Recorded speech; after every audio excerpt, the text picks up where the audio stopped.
November 3rd, 1920, he took his own life right there in the governor's house.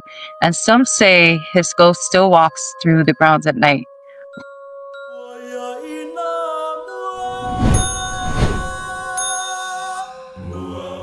The original government of American Samoa was ran by the Navy, and this is one of the Navy officers who was placed in charge, became a governor.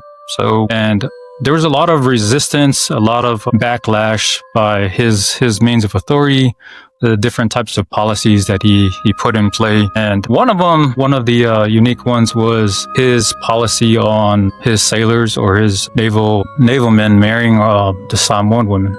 It was something that he didn't agree with. And a lot of the Samoan people were frustrated with that.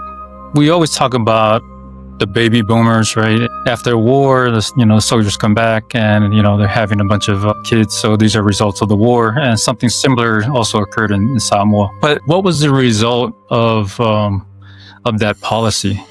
Now, it almost gave the sailors a free pass, right? A free pass to have children out of wedlock without having any responsibilities of taking care of that child. I can see why our chiefs were frustrated. There was another issue on Governor Terhune. What was the other issue that happened?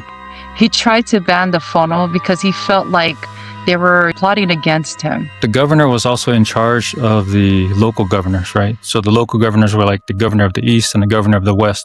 I think the governor of the East was Moma, right? Moma Moi Moi, if I'm right. And then the governor of the West side was, I believe, was Tuitele. And I think because they were protesting or part of the Mau or a lot of the resistance, and he wanted men that he can control.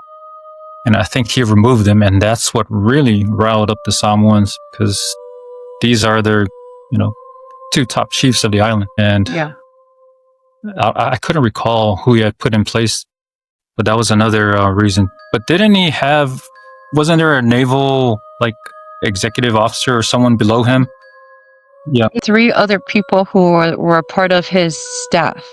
It was Lieutenant Commander Butcher, his assistant. He wanted his job. He accused Terhune of abuse and corruption. And then the other one was a journalist, Arthur Green. He started calling Samoan resistance and writing against him. And then you have Commander Kale even tried to get doctors to declare him insane so he'd be removed. These guys were part of the Mau, and they were supportive of the Samoan resistance, right? So they were the ones that alerted the United States, send someone to investigate what's going on. It's poorly managed government, right? As they're on their way to Kukuila to interview him, he takes his revolver or his firearm and he commits suicide in the office. This is the first governor that ever committed suicide in American Samoa. He was just depressed, he was lonely, and he felt like everybody was against him. And I think it was his chef that found him. And then his wife also tried to provide life support, try to revive him, but it was a failed effort. So from what I hear, the house is haunted. His spirit still roams. Is the house still standing? I don't know.